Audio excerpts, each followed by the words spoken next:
Viver tempos sombrios como nós vivemos e somos testemunhas presenciais da história é ruim e é bom, né? É ruim porque nós gostaríamos que o Brasil estivesse funcionando plenamente, as instituições democráticas, tal, a economia estivesse bombando, tal. É bom porque nós temos a possibilidade de refletir sobre o que está ocorrendo e participar da mudança, né? E finalmente fazer aquilo que o Deodoro não conseguiu fazer, apesar de tentar, lá 15 de novembro de 1889, que era proclamar a República, tendo em vista que ele somente anunciou um novo regime e tal. E o que nós estamos assistindo agora é isso. Há muita turbulência no país, como raramente nós vimos nos últimos 50 anos. E a turbulência tudo indica que não deve terminar. Para alguns, muito otimistas, imaginavam que o impeachment encerraria a crise política. O impeachment era parte da crise política, não ia encerrar, ia continuar, porque a necessidade de fazer uma reforma dos costumes republicanos é uma exigência hoje da sociedade. A grande questão é como fazê-lo. É se as instituições criadas pela Constituição de 1988 dão condições para essa reforma. Em certos países ocorreram contradições, como por exemplo na França. Vamos falar um país que sempre teve muito vinculado politicamente o Brasil. A nossa república, por exemplo, é de matriz francesa. Nós temos o símbolo da Mariana, que é o símbolo da França, né? Durante muito tempo, a Marselhesa era tocada no final do século XIX, já durante a República, antes do hino nacional. Se tocava a Marselhesa, né? E por aí vai e tal. Símbolos franceses estão hoje espalhados em edifícios públicos brasileiros, né? O barrete frígio, que é aquele gorro da Saint-Clotilde de Paris, é símbolo de muitas cidades aqui do interior de São Paulo, São José do Rio Pardo, por exemplo, tal. Então a França tinha contradições terríveis nos anos 50 com o parlamentarismo fracassado, né? E a Quarta República, aquela que nasceu lá em 44, foi até 58 e veio um golpe de Estado patrocinado pelo De Gaulle.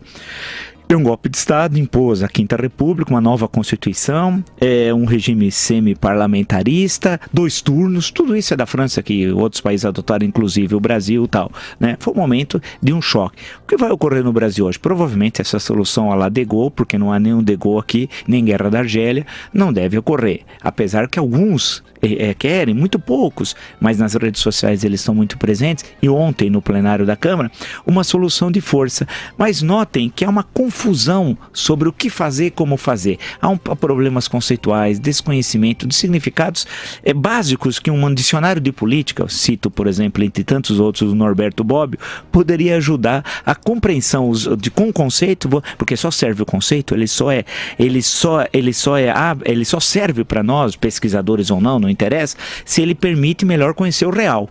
Se ele confunde o real, o conceito não serve, né?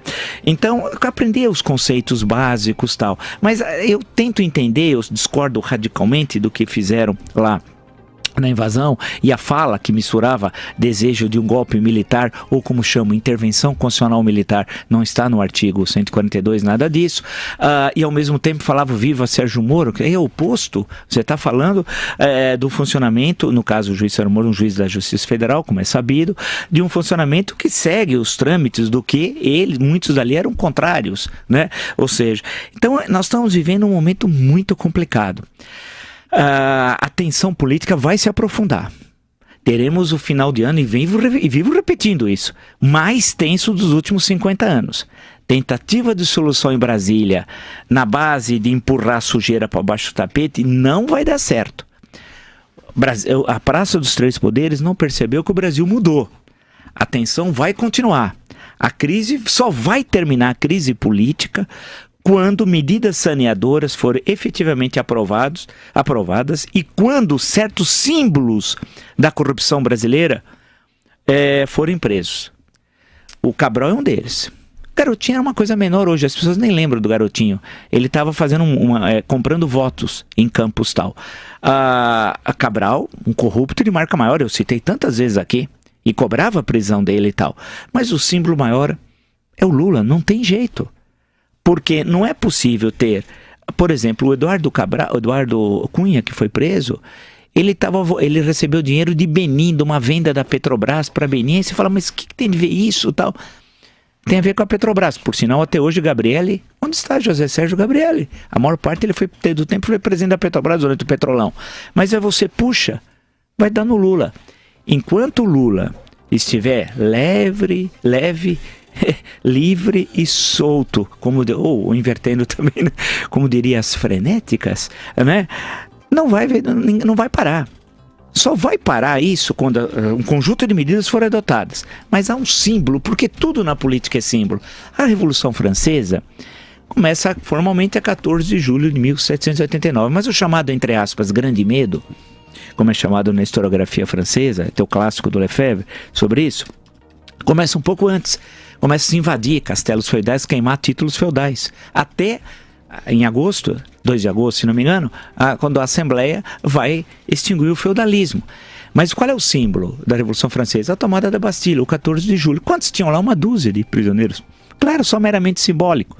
Mas quem entendeu aquilo? No livro da Hannah Arendt, o da Revolução, no último capítulo, a Herança Perdida da Revolução Francesa, tem um diálogo muito interessante. O mordomo do Luís XIV em Versalhes, porque há toda uma parafernália da monarquia absolutista, falou: Sire, tomaram a Bastilha. Ele disse para o mordomo: é uma revolta? O mordomo falou: não, Sire, é uma revolução. Ou seja, o símbolo era a Bastilha. Não importa que lá tinha uma dúzia de pessoas, era o símbolo do absolutismo, da arbitrariedade do absolutismo. Hoje, no Brasil de 2016, qual é o símbolo disso tudo? Luiz Inácio Lula da Silva. Enquanto ele não for preso, ele nos humilha todo dia. Ele solto, com seus defensores pagos com dinheiro roubado dinheiro nosso, enquanto seus filhos têm dinheiro roubado, enquanto ele estiver solto, a República não vai se acalmar. É condição sine qua non para a paz pública, para o restabelecimento da ordem, a prisão imediata de Luiz Inácio Lula da Silva.